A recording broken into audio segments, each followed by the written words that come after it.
안녕하세요. 공증인 안경재 변호사입니다.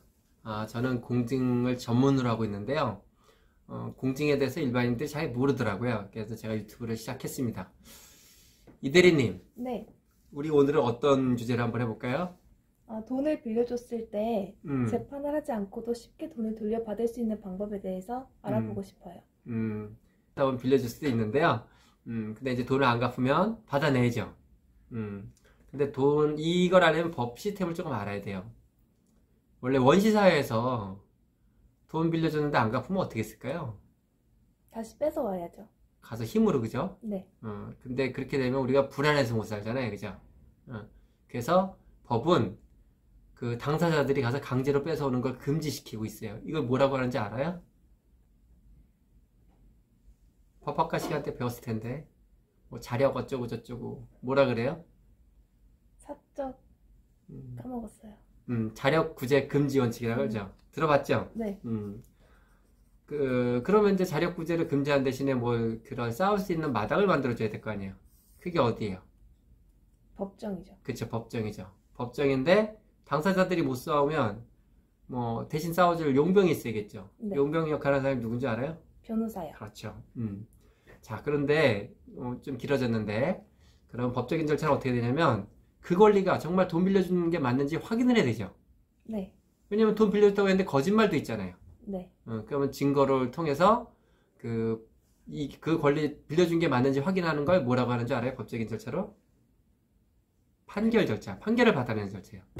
그래서 판결을 만들었으면 뭐 안경재는 이대리에게 1,000만 원을 지급하라. 이런 판결이 있으면 그게 돈이에요, 아니에요? 아니에요. 그 판결은 어떻게 돈을 만들 수 있을까? 직접 가서 받아내야죠. 안 주지. 이대리 내 판결 보고 돈 줘요. 이러면 주겠어요? 아니요. 그럼 어떻게 해야 돼? 이대리 재산에다가 강제 집행을 하는 거예요. 부동산이 있으면 경매를 하고, 그 다음에 예금 같으면 안유미 추심 명령이라는 걸 하고, 동산도 경매를 하고, 이렇게 하는 거예요. 동산 경매가 우리 영화 같은 데 보면 흔히 빨간 딱지 붙이는 거 있죠? 네. 그거 왜 붙이는지 알아요? 팔지 못하게 하려고. 그거 뭐 이제 경매를 해서 팔아야 되는데 그 전에 빼돌리면 안 되잖아요. 그래서 그 건드리지 말라고 하는 거예요. 건드리면 형사처벌 받아요. 그래서 이렇게 돈을 받는 방법은 하나는 내게 맞는지 확인하는 판결 절차가 있고, 그 다음에 그 판결을 돈으로 만드는 강제 집행 절차가 있어요. 그런데 이제 여기에 공증이 두 가지가 있을 수 있어요. 우리가 이제 돈을 빌려주면 보통 뭘 써요? 차용증이요. 차용증과 관련된 공증이 뭐가 있는지 알아요? 아니요. 우리 사무실 지금 온 지 얼마 됐죠? 한 달 반이요. 약간 더 배우겠다, 그지? 네. 내가 강의도 해줬는데. 네. 하나는 인증이에요. 인증 들어봤죠? 네. 인증을 왜 하죠? 증거를 만들려고요. 그렇지. 돈을 달라는 소송을 했는데, 나 빌려준 적 없어. 이러면 어떻게 하겠어요? 차용증을 증명해야죠. 근데 차용증을 그 사람이 썼는지 아닌지 알 수 있어요, 없어요? 없어요. 그래서 인증이란 공증을 하면 그 문서를 그 사람이 썼다는 건 증명이 되는 거예요. 그런데 그 경우 재판을 해야 되잖아요. 그러니까 증거는 되지만 그 인증이 판결 같은 효력은 없죠. 네. 근데 공증에 판결 같은 효력이 있는 거 있죠. 네. 그걸 뭐라 그래요? 공정증서요. 정확히는 금전 소비대차 공정증서. 공정증서는 공증사무소가 작성하는 문서를 공정증서라 그래요. 공정증서 또 다른 게 어떤 게 있죠? 유언이요. 그렇지. 그래도 한 달 반 동안 배운 게 있네. 유언 같은 거는 이제 공증사무소 내용을 작성해 주죠. 그래서 금전소비대차 공정증서는 돈 빌려주고 이런 내용을 공증인이 적어요. 그리고 거기에 이제 강제 집행을 승낙한다는 문구를 써요. 그게 중요한데 이 승낙 문구를 쓰면 이거는 판결 같은 효력이 있어요. 판결과 같은 효력이 있다는 게 무슨 의미인지 알아요? 네, 재판을 받지 않고서도. 그렇지. 이걸로 강제 집행을 할 수 있다는 거예요. 그래서 강제 집행을 할 수 있다는 뜻으로 집행권원이라 그래요. 옛날에는 이걸 채무명의, 민사소송법에 채무명의라는 용어를 썼는데 채무명의라는 용어가 좀 일본식 용어죠. 그래서 지금은 집행권원이라고 써요. 집행권원이 뭐가 있는 줄 알아요? 아니요. 판결문, 공정증서, 공증, 또 조정조서, 이런 것들이 지급명령, 이런 것들이 집행권원인 거예요. 네. 우리 공증사무실 힘 되게 세죠. 네. 공증사무실은 그 집행이 가능한 문서를 1, 20분 만에 우리 만들잖아요. 그래서 공증인의 권한이 상당히 세기 때문에 공증인은 변호사 중에서도 법조 경력 10년 이상이어야지 할 수 있어요. 그리고 우리 같은 나라를 라틴계 공증이라는데, 라틴계 공증에서 공증인의 지위는요, 대법관과 중견법관 사이? 그러니까 꽤 권한이 있어요. 우리 아직 안 그런 것 같죠? 왜 그럴까요? 이게 좀 기니까 생략. 네. 그러면 이제 공증에는 이제 증거로 쓰이는 차용증을 이제 당사자들이 만들어 오면 그거를 증거로 쓸 수 있게 확실한 증거로 쓸 수 있게 만들어주는 인증이 있고, 그 다음에 그걸 넘어서 강제 집행이 가능한 판결 같은 효력을 만드는 공정증서가 있어요. 차이 알겠어요? 네. 또 뭐가 궁금할까? 그럼 공정증서에는 강제 집행령이 있다고 하셨는데 이 강제 집행령은 언제부터 효력에 발생할까요? 그거는 이제 그 돈을 빌려주는 만기를 정하죠.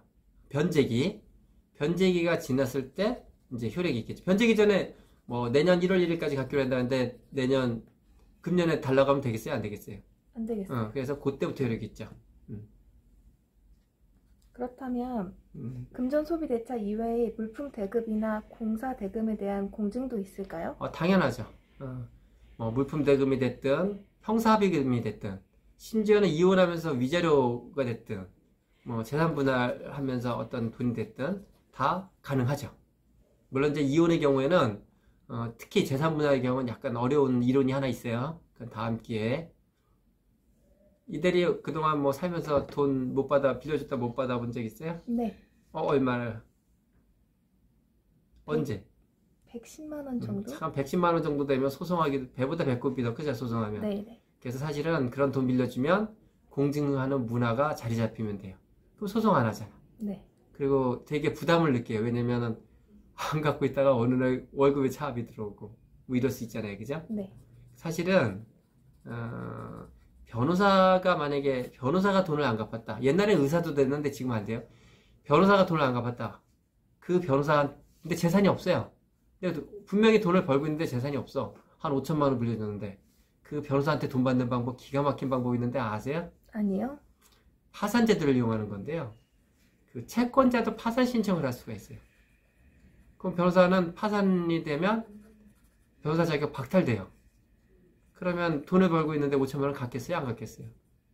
갚죠. 갚아야죠. 옛날에는 사실은 의사도 파산은 의사 결격사유인데 그게 좀 법이 바뀌었어요. 그래서 자격증 있는 사람들, 많은 변호사뿐만 아니라 여러 개가 이제 관련 법률 보면 그 파산자는 그 자격을 못 따는 경우가 있거든요. 공무원한테 돈 받을 때도 마찬가지 방법이에요. 너무 잔인할까요? 또 궁금한 게 뭐가 있을까요? 그 손님들이 수수료에 대해서 궁금해하실 것 같은데 수수료는 어떻게 되나요? 공증수수료는 금액에 따라 정해져요.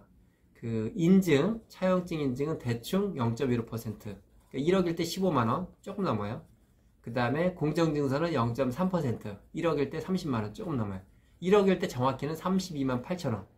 그러니까 공정증서 수수료는 0.3% 더하기 2만 8천 원이에요. 그리고 대리인이 오면 비용이 몇천 원 추가되죠? 알아요? 아니요. 대리인이 오면 공정증서의 경우에 대리인한테 우편으로 통지해주게 돼 있어요. 그럼 통지료 2천 몇백 원 그거 추가되겠죠? 네. 그래서 1억 원이면 공정증서의 경우엔 32만 8천 원 더하기 2천 몇백 원 대리인이 왔을 때. 그 다음에 한도가 있어요. 인증의 경우에 상한이 얼마인 줄 알아요? 50만 원이요? 그게 어떤 의미예요? 3억 3천 정도 되면 대충 50만 원 되는데 30억이 돼도 50만 원이에요. 공정증서 상한은 얼마일까요? 300만 원이요. 그쵸. 300만 원인데 정확히는 300만 원 넘어요, 안 넘어요? 넘어요. 왜 넘죠? 사본 제작비라고 해서 사본이 아니라 정본 등본. 정본 등본. 인증의 경우에는 사본 제작비지만 사본 제작 보존 수수료. 근데 공정증서의 경우에는 정본 등본. 뭐 궁금한 건 이제 없어요? 네, 없습니다. 그럼 오늘은 이걸로 마치겠습니다. 다음에 뭐 할까요? 다음엔 유언이요? 다음에 유언 할까요? 네. 그러면 여러분 다음 기회는 유언 공증입니다. 뭐 이렇게 하이라이트를 좀 남겼어야 되는데, 그치? 예. 궁금한 게 있으면 저희 공증사무실 전화번호는요 02-571-1601-1602입니다. 사무실에 전화하면 제가 받거나 우리 이대리는 이제 인턴이고 문실장은 아주 베테랑이니까 베테랑 직원이 전화를 받고 있으니까 언제든지 전화 주시면 됩니다. 예, 감사합니다.